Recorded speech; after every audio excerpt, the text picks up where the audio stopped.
আসসালামু আলাইকুম সুপ্রিয় শিক্ষার্থীরা, আজকে আমরা মাদ্রাসা বোর্ড 2018 সালের 8 নং যে প্রশ্ন সেটা সলভ করার চেষ্টা করব। তো মাদ্রাসা বোর্ড 2018 সালের প্রশ্নটা আমরা একটু দেখে নিই। এই যে আমার কাছে প্রশ্ন আছে, আমরা একটু প্রশ্ন যাদের কাছে নেই তারা স্ক্রিনশট দিয়ে দেখতে পারি, যাদের কাছে আছে তাদের কাছে তো আছে।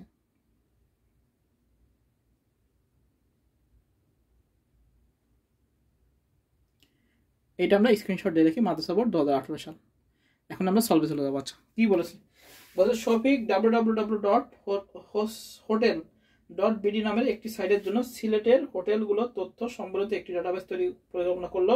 এই ডাটাবেসে থাকবে হোটেলের নাম, ঠিকানা, রুম সংখ্যা, সম্ভাব্য সর্বোচ্চ ও সর্বনিম্ন ভাড়া, ফোন নাম্বার ইত্যাদি।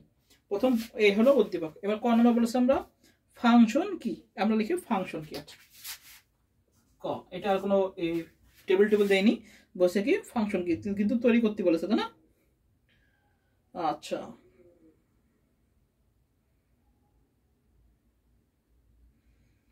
আচ্ছা এবার কি বলছে আমরা ফাংশন কি, আগে ফাংশন কি লিখবো যে প্রোগ্রামের মধ্যে ছোট ছোট আমরা লিখি প্রোগ্রামের মধ্যে ফাংশন কি, এটা হচ্ছে হলো ষষ্ঠ অধ্যায় থেকে। প্রোগ্রামের মধ্যে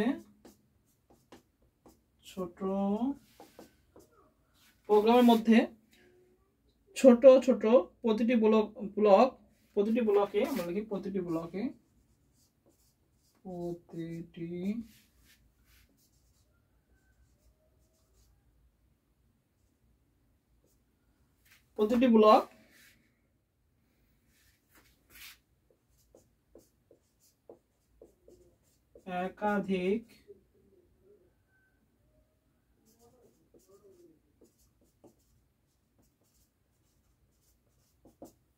একাধিক স্টেটমেন্ট এর সমষ্টি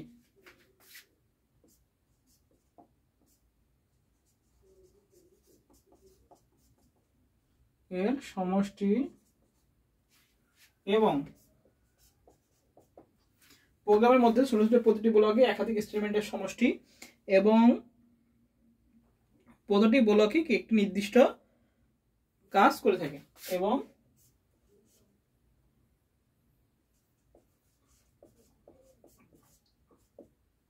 প্রতিটি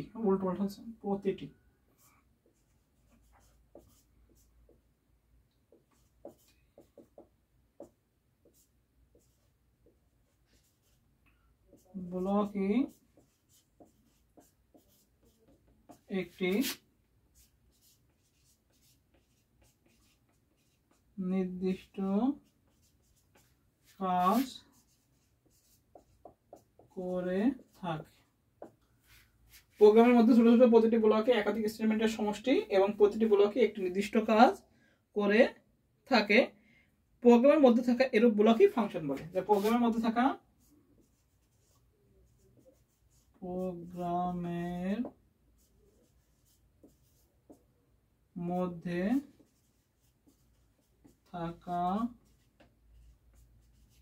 এরূপ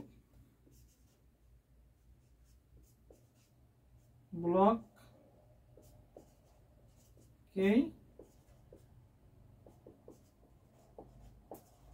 ফাংশন বলে। এটা হলো পঞ্চম অধ্যায়ের প্রশ্ন দিচ্ছে। হ্যাঁ, ষষ্ঠ অধ্যায়ের ভিতরে পঞ্চম অধ্যায় প্রশ্ন ঢুকা দিচ্ছে। তো বলছে মাধ্যমিক 2018 সালে 8 নম্বর ক নম্বর কি বলছে ফাংশন কি, আমরা লিখবো প্রোগ্রামের মধ্যে ছোট ছোট প্রতিটি ব্লকে একাধিক স্টেটমেন্টের সমষ্টি এবং প্রতিটি ব্লকে একটি নির্দিষ্ট কাজ করে থাকে। প্রোগ্রামের মধ্যে থাকা এরূপ ব্লককে কি বলা হয়, ফাংশন বল। আচ্ছা, খ নম্বর বলছে ডিবাগিং কেন গুরুত্বপূর্ণ। খ, ডিবাগিং, আগে আমরা ডিবাগিং কি এটা আমরা জানি যে ডিবাগিং কি প্রোগ্রামের ভুল ধরে উক্ত ভুল শনাক্ত করে সংশোধন করাকে ডিবাগিং বলা হয়। প্রোগ্রামের ভুল আছে যেটা সংশোধন করাকে কি বলা হয়, ডিবাগিং বলা হয়। আচ্ছা, এবার আমরা কিভাবে লিখবো যে সিনট্যাক্স ভুল অনুবাদক প্রোগ্রাম নির্ণয় করতে পারে, ফলে সংশোধন করা সহজ হয়, কিন্তু লজিক্যাল ভুল বা নির্ভরজনিত ভুল সংশোধনের জন্য আমাদের কিছু বিশেষ পরীক্ষা করা হয়। বিভিন্নভাবে পরীক্ষা করে প্রোগ্রামের এই ভুল সংশোধন করা হয়, আর এই ভুল সংশোধন করার প্রক্রিয়াকেই ডিবাগিং বলে। এজন্য ডিবাগিং অত্যন্ত গুরুত্বপূর্ণ। আমরা লিখতে পারি এভাবে যে ডিবাগিং কি প্রোগ্রামের ভুল ধরে উক্ত ভুল শনাক্ত করে সংশোধন করাকে ডিবাগিং বলা হয়। প্রোগ্রামে প্রতিনিয়ত বিভিন্ন ভুল থাকে, যেমন সিনট্যাক্স ভুল থাকে, সিনট্যাক্স ভুল প্রোগ্রাম ধরতে পারে।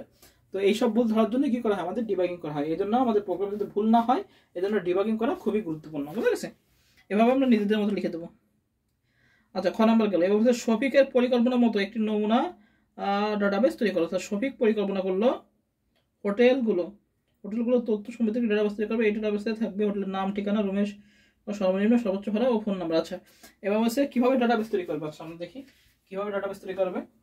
গ নাম্বার,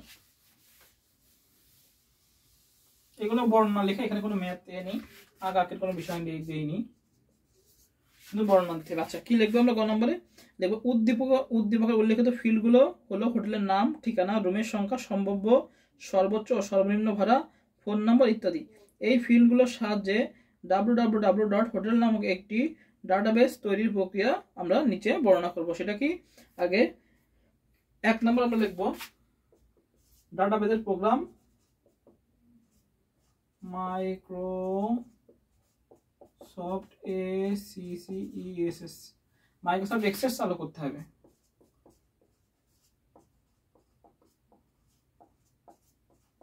প্রথমে আমরা কি করব, মাইক্রোসফট এক্সেস বা ডাটাবেস প্রোগ্রাম, মাইক্রোসফট এক্সেস চালু করব বা ডাটাবেস প্রোগ্রাম সেটা চালু করতে হবে। আচ্ছা, এবার বলেছে ব্ল্যাঙ্ক ডাটাবেস অপশন সিলেক্ট করতে হবে। 2 নম্বর কি করতে হবে? BLANK blank database option click করতে হবে।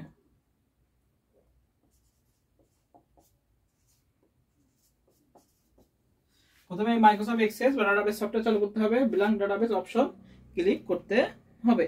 3 নম্বর বলেছে হলো ডাটাবেসের ফাইলটি যে নামে সংরক্ষণ করতে হবে সেই নামে, আচ্ছা, ডাটাবেস ফাইলটিকে যে নামে সংরক্ষণ করতে হবে। 3 নম্বর, ডাটাবেস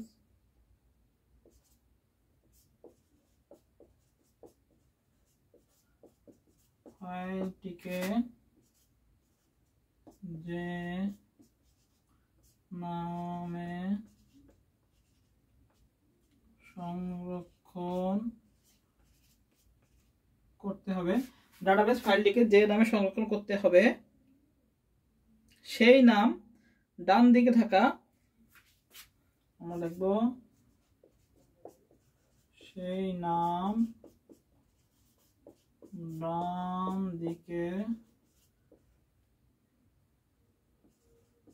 ডান দিকে থাকা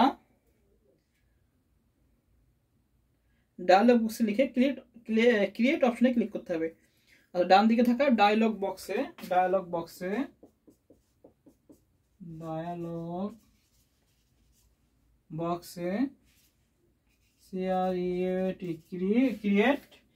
ক্রিয়েট অপশনে ক্লিক করতে হবে। ক্রিয়েট অপশন ক্লিক করতে হবে। আচ্ছা, কিভাবে ডাটাবেস খুলতে হবে সেটা আর কি। আচ্ছা, এবার 4 নাম্বার কি বলেছে? 4 নম্বর তৈরি হওয়া ডাটাবেস উইন্ডোর ক্রিয়েট মেনুর অন্তর্গত টেবিল ডিজাইন অপশনে ক্লিক করতে হবে। এবার বলছে তৈরি হওয়া ডাটাবেস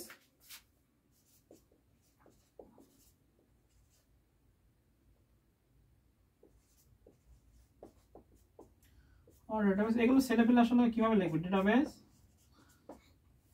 তো নিয়মগুলো লিখে দিতে হবে আর কি। কিভাবে আমাদের টেবিল থেকে তৈরি হওয়া ডাটাবেস উইন্ডোর ক্রিয়েট মেনুর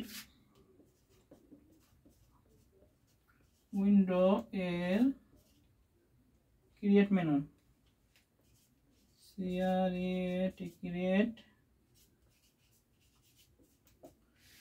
মেনুর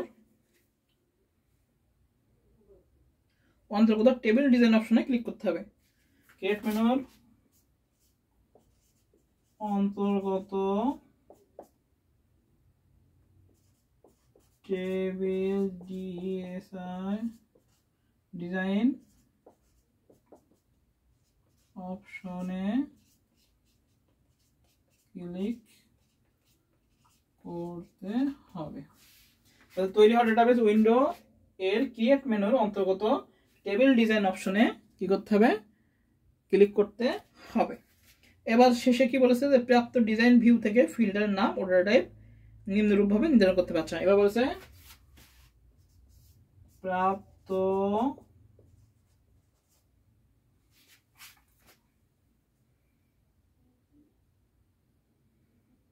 প্রাপ্ত ডিজাইন ভিউ থেকে ফিল্ডগুলোর নাম ও ডাটা টাইপ নির্ধারণ করতে হবে। প্রাপ্ত ডিজাইন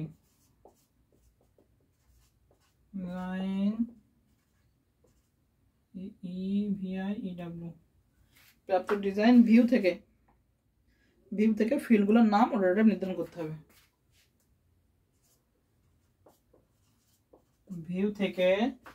প্রাপ্ত ডিজাইন ভিউ থেকে ফিল্ডগুলোর নাম ও ডাটা টাইপ নির্ধারণ করতে হবে। ফিল্ডগুলোর নাম ও ডাটা টাইপ নির্ধারণ করতে হবে।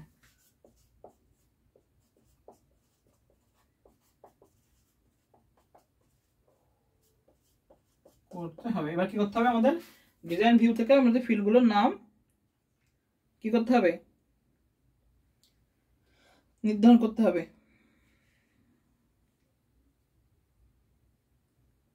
এবার কিভাবে করতে হবে সেটা হলো আমরা একটু নিচে দেখা দিতে হবে, প্রশ্নে দেখা দিতেছে সেটা আমাদের একটু দেখা দিতে হবে, জায়গা নেই তাও একটু দেখাই দিই।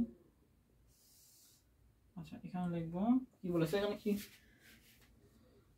www.hotelbd www.hotelbd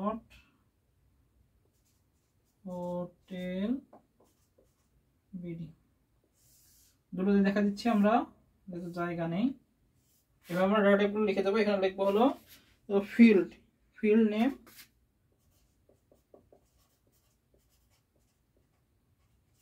এখানে লিখবো ডাটা টাইপ। প্রথম কি আছে, প্রথম আছে হলো হোটেল নেম, নেমে আমরা টেক্সট দেবো, হোটেল নেমে টেক্সট। তারপর দেবো হলো হোটেল নেম, এবার অ্যাড্রেসে আমরা টেক্সট দেব। আচ্ছা আমরা লাইনটা এই পাশে নিয়ে যাই, যেহেতু নিচে নিচে জায়গা নেই সেটা আমরা নিচে নিচে লিখলাম, এটা নিচে নিচে লিখতে হবে। হ্যাঁ, এরপর আমরা দেবো অ্যাড্রেস, অ্যাড্রেসের পরে দেবো হলো রেন্ট, ফোন নাম্বার, এই পর্যন্ত রেন্ট, এখানে দিলাম রেন্ট কারেন্সি, রেন্ট আর ফোন নাম্বার দিলাম হলো নাম্বার। এইভাবে ডাটা টাইপগুলো বলতে হবে, যে ফিল্ড নেম, যে হোটেল নেম দিলাম টেক্সট, অ্যাড্রেস দিলাম টেক্সট, রেন্ট দিলাম হলো কারেন্সি মানে টাকা, আর ফোন নাম্বার দিলাম নাম্বার। হ্যাঁ, এভাবে আমরা বলে দিতে হবে। আচ্ছা এবার কি হতে হবে, এবার উপর টেবিলটিকে উক্ত নামে সেভ করলেই উদ্দীপকে উল্লেখিত ডাটাবেস তৈরি হয়ে যাবে। এবার লিখবো আমরা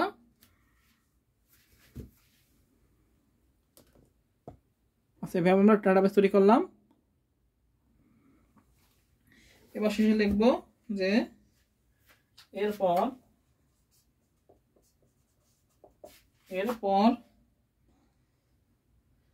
টেবিলটিকে উক্ত নামে সেভ করলেই উদ্দীপক উল্লেখিত টেবিলটিকে উক্ত নামে সেভ করলেই কি হবে, সেভ করলেই উদ্দীপক উল্লেখিত তথ্য অনুযায়ী ডাটাবেস তৈরি হয়ে যাবে। উদ্দীপকে উল্লেখিত ডাটাবেস তৈরি হয়ে যাবে। এইগুলো আসলে করা ওইভাবে হয় কিনা, পসিবল হয় কিনা, কিন্তু কলেজে করে দেওয়ার কথা, কিন্তু এগুলো আসলে কঠিন। হ্যাঁ, যে আমরা কিভাবে একটা টেবিল তৈরি করবো, যে উদ্দীপক উল্লেখিত ডাটাবেস, সেটা আমাদের করতে বলেছে। প্রথমে হলো মাইক্রোসফট এক্সেল চালু করবো, ব্ল্যাঙ্ক ডাটাবেস অপশনে ক্লিক করবো। এবার কি করবো, ব্ল্যাঙ্ক ডাটাবেস অপশনে ক্লিক করবো। মাইক্রোসফট এক্সেল আমরা জানি হলো ডাটাবেস সফটওয়্যার। এরপর ব্ল্যাঙ্ক ডাটাবেস অপশনে ক্লিক করবো। ডাটাবেস ফাইলটিকে যে নামে সংরক্ষণ করতে হবে সেই নামের ডান দিকে থাকা ডায়লগ বক্সে ক্রিয়েট অপশনে ক্লিক করতে হবে। ক্রিয়েট অপশনে ক্লিক করব। তৈরি হওয়া ডাটাবেস উইন্ডো এর ক্রিয়েট মেনুর অন্তর্গত টেবিল ডিজাইন অপশনে ক্লিক করতে হবে। এবার কি করব, টেবিল ডিজাইন অপশনে ক্লিক করব। তারপর প্রাপ্ত ডিজাইন ভিউ থেকে ফিল্ডগুলোর নাম ও ডাটা টাইপ নির্ধারণ করবে। এভাবে www.hotel.bd যেটা বলেছে, field name, data type, hotel name text, address text, rent, currency, phone number এভাবে তৈরি করব। আচ্ছা, এরপর টেবিলটিকে উক্ত নামে সেভ করলে উদ্দীপক উল্লেখিত ডাটাবেস তৈরি হয়ে যাবে। এভাবে কি করতে হবে, আমাদের ডাটাবেস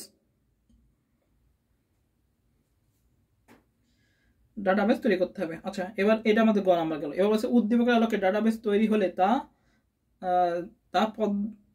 পর্যটকদের জন্য অত্যন্ত সহজ হবে উক্তিটির যথার্থতা মূল্যায়ন করে। এটা আমরা থিওরি, এটা আমাদের নিজের মতো বানায় লিখবো। তো আমি বলে দিচ্ছি কিভাবে লিখবো, তো মুছে ফেললাম। এটা হলো গ, আমাদের গ গেল। এবার আসে ঘ। গ নাম্বার বলছে কি উদ্দীপকের আলোকে ডাটাবেস তৈরি হলে তা পর্যটকদের জন্য অত্যন্ত সহজ হবে উক্তিটি যথার্থতা মূল্যায়ন করে। এটা নিজেদের মতো করে লিখবো। যে কি লিখবো, লিখবো যে উদ্দীপকের আলোকে ডাটাবেস তৈরি হলে তা পর্যটকদের জন্য অত্যন্ত সহায়ক হবে। কারণ বলেছে সিলেটের হোটেলগুলোর সকল তথ্য একটি নির্দিষ্ট সফটওয়্যারে সুষ্ঠু এবং সুন্দরভাবে সংরক্ষিত থাকবে। তারপর পর্যটকরা প্রয়োজন অনুযায়ী যে কোনো হোটেলের তথ্য জানতে পারবে। ফলে পর্যটকরা যে কোনো হোটেলের মালিকের সাথে সরাসরি যোগাযোগ করতে পারবে। পর্যটকরা বিশ্বের বিভিন্ন প্রান্ত থেকে হোটেল বুকিং দিতে পারবে, এমনকি হোটেলের ভাড়াও পরিশোধ করতে পারবে। অতএব উক্ত ডাটাবেসটি পর্যটনের জন্য অত্যন্ত সহায়ক হবে। এইরকম মোটামুটি করে নিজেদের মতো করে আরও তথ্য দিতে পারি, আরও লিখে দেবো। এভাবে লিখে আমাদের শেষ হয়ে যাবে। তো সবাই ভালো থাকি। তাহলে এই হলো আমাদের মাদ্রাসা বোর্ড 2018 সালের প্রশ্ন। তো সবাই ভালো থাকি, সুস্থ থাকি। সবাইকে আসসালামু আলাইকুম।